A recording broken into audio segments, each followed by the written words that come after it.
अभी इस वक्त एक बड़ी खबर उत्तराखंड से आ रही है। उत्तराखंड की राजधानी देहरादून में बेरोजगार संघ की भारी भीड़ जुट गई। युवाओं ने सड़क पर जमकर हंगामा किया है। बड़ी संख्या में युवा सरकार के खिलाफ सड़क पर उतरकर नारे लगा रहे हैं। युवाओं ने पेपर चोर, गद्दी छोड़, इस तरीके की नारेबाजी उत्तराखंड की राजधानी देहरादून की सड़क पर की है। देहरादून में देखिए कैसे ये बेरोजगार संघ से जुड़े हुए युवा हैं, इनकी बड़ी तादाद सड़क पर उतर आई है। पेपर चोर, गद्दी छोड़, इस नारे के साथ देहरादून की सड़कों पर युवाओं का ये सैलाब। स्थिति संभालने के लिए पुलिस बल बड़ी संख्या में तैनात है। शहर के इस हिस्से में बीएनएस की धारा 163 लागू कर दी गई है। बावजूद इसके यहां भीड़ जमा है। तस्वीरें आपके सामने। पुलिस की भी यहां पर बड़ी तैनाती की गई है ताकि हालात किसी तरीके से बिगड़े नहीं। लोगों को समझा बुझाकर वापस भेजने की कोशिश भी की जा रही है। लोगों को बताया जा रहा है कि इस इलाके में बीएनएस की धारा 163 लागू है, आप यहां भीड़ नहीं जमा कर सकते, लेकिन लोग वहां डटे हुए हैं। पुलिस समझा बुझाकर लोगों को वापस भेजने की कोशिश कर रही है, लेकिन फिलहाल यहां तनाव की सी स्थिति बनी हुई है। बेरोजगार संघ से जुड़े ये युवा हैं, बड़ी तादाद में उत्तराखंड की राजधानी देहरादून की सड़क पर जमा है। हम सीधे आपको लेकर चलेंगे। हमारे साथ हमारे सहयोगी दानिश इस वक्त मौजूद हैं और जरा दानिश से ही जानते हैं। दानिश, अभी क्या स्थिति बनी हुई है?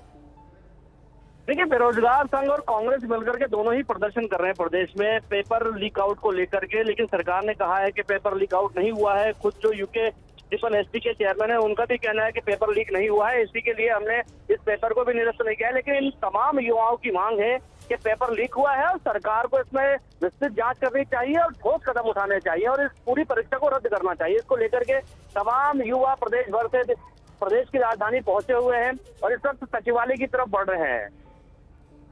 ये पूरा का पूरा मामला कब का है, जरा इसके बारे में विस्तार से बताइए। कौन सी ये परीक्षा थी जिसमें छात्र ये आरोप लगा रहे हैं कि पेपर लीक हुआ, और कितनी तादाद होगी यहाँ पर इन प्रदर्शनकारियों की जो सड़क पर उतरी हुई है? दानिश, देखिए रुमाना, मैं आपको बता दूं, स्नातक स्तर की परीक्षा थी, यूके ट्रिपल एसटी से करा रहा था।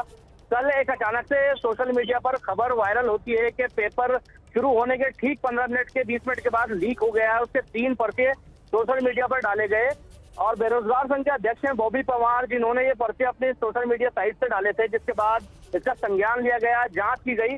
तो इसमें एक प्रोफेसर का नाम सामने आया कि उसके द्वारा सबसे पहले ये पेपर बाहर भेजे गए थे। उस महिला प्रोफेसर को जब पकड़ा गया तो उसने बताया कि हरिद्वार का रहने वाला कोई खालिद नाम का व्यक्ति है जो खुद भी उस परीक्षा को दे रहा था। उसने अपनी बहन को सवाल बताने के नाम से पर्चे उसे व्हाट्सएप किए थे ताकि वो उसे सवाल बता सके। लेकिन जब प्रोफेसर को शक हुआ तो वो पुलिस के पास जाने लगी है, तो उसके संपर्क में बॉबी पवार आए, जिन्होंने ये पर्चे उनसे लिए और सोशल मीडिया पर डाले, जिसके बाद ये पूरा मामला संज्ञान में आया पुलिस के और पुलिस ने इस पर कार्रवाई करते हुए कुछ लोगों के खिलाफ मुकदमा दर्ज किया है। और पूर्व में जो एक नकल माफिया था जो लगातार इन तमाम तरह की परीक्षाओं में शामिल रहा और कई पेपर लीक आउट किए, हाकम सिंह, उसके एक साथी को पुलिस ने गिरफ्तार किया। नहीं तो ये परीक्षा रद्द हो गई? अभी नहीं हुई है? अभी ये परीक्षा रद्द नहीं हो पाई है फिलहाल, क्योंकि इसको लेकर के कहा गया है यूके ट्रिपल एसटी के चेयरमैन के द्वारा कि ये पेपर लीक आउट नहीं माना जाएगा, क्योंकि 3 पर्चे जरूर बाहर आए हैं, लेकिन ये परीक्षा समाप्त होने के बाद आए हैं या पहले आए हैं, इसकी अभी जांच की जा रही है। जब ये जांच पूरी होगी उसके बाद इस पर कोई फैसला लिया जा सकता है। और ये पेपर पूरी तरह से लीक आउट नहीं हुआ, ये केवल 3 लोगों के बीच सर्कुलेट हुआ और उसके बाद इसे सोशल मीडिया पर डाला गया, इसलिए इस पेपर को लीक आउट नहीं माना जाएगा। ये परीक्षा हुई कब थी? ये परीक्षा कल सुबह शुरू हुई थी और कल दोपहर ये 1 बजे समाप्त हुई। और ये तमाम गिरफ्तारियां इस मामले में कब हुई हैं?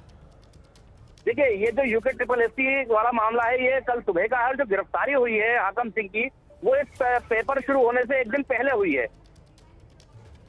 तो मामला काफी उलझा हुआ है और ऐसे में देखिए किस तरीके से अब ये युवा जो सीधे सीधे मांग कर रहे हैं, पेपर रद्द हो, ये मांग कर रहे हैं। पेपर छोड़ जी, पेपर छोड़, गद्दी छोड़, ये जो नारे लगा रहे हैं, कटघरे में ये धामी सरकार को खड़ा कर रहे हैं। परीक्षा को रद्द किया जाए, इस परीक्षा को दोबारा से कराया जाए और जो दोषी हैं उन दोषियों के खिलाफ कार्रवाई की जाए। सरकार का क्या कहना है इस पूरे मामले पर, या फिर चुप्पी साधी हुई है सरकार ने? देखिए, सरकार ने साफ तौर पे कहा है कि देखिए इस विषय पर हम जांच कर रहे हैं। एसटीएफ की एक टीम बनाई गई है जो पूरी तरह से इस पूरे विषय पर जांच कर रही है। उनका कहना है कि हम किसी भी तरह से दोषियों को बख्शेंगे नहीं। नकल विरोधी कानून के तहत ही इसमें कार्रवाई की जा रही है। खुद मुख्यमंत्री पुष्कर सिंह धामी ने पूरी घटना का संज्ञान लिया है। उन्होंने कहा है कि किसी भी दोषी को बख्शा ना जाए और नकल विरोधी कानून, जो कि बहुत ही सख्त कानून प्रदेश में बनाया गया है, उसके तहत इस पर पूरी कार्रवाई की जा रही है।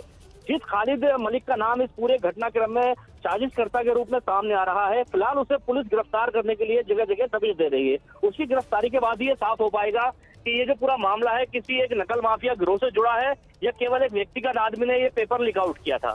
तो इसकी पूरी जांच चल रही है, उसके बाद ही कुछ स्पष्ट हो पाएगा। बहुत शुक्रिया आपका दानिश, इस तमाम जानकारी के लिए। नजर बनाकर रखिएगा, कोई और अपडेट होगा तो दर्शकों तक हम पहुंचाएंगे। बस छोटे से ब्रेक के लिए यहाँ पर रुक रहे हैं, फौरन लौट रहे हैं। एबीपी न्यूज पर खबरों का सिलसिला लगातार जारी है।